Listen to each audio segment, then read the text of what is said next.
आज आप लोग एडिशनल एसपी के पास आए, आपका प्लेटफार्म क्या था और क्या डिमांड थी?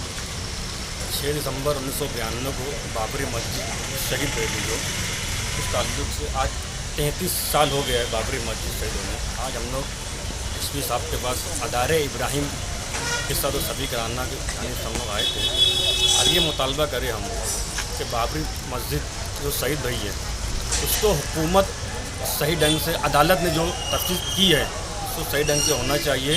और बाबरी मस्जिद जब तक हम हयात रहेंगे अब उसके एहतजाज निवेदन देते रहेंगे, हमारी आने वाली नस्लों को बताएंगे कि बाबरी मस्जिद के दिन एहतजाज करना है और हम 6 दिसंबर को करना है एहतजाज। यही हम अदारे इब्राहिम तरफ हम लोग आए थे, एसपी साहब को निवेदन दिए। हिंदुस्तान की अदालत आलिया सुप्रीम कोर्ट का फैसला हो चुका है, उसके बावजूद आप लेटर दे रहे हो, डिमांड कर रहे हो, तो क्या करूँगा?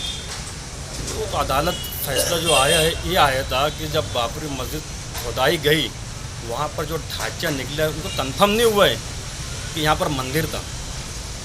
अदालत ने ये हुआ है, वो अदालत में चालू है अभी और हम यही उम्मीद करते हैं इंशाल्लाह दिन आएगा, इंसाफ होगा। मुसलमान बाबरी मस्जिद वहाँ पर थी, रही और क़यामत तक रहेंगी, ये हमारा सा मुतालबा है।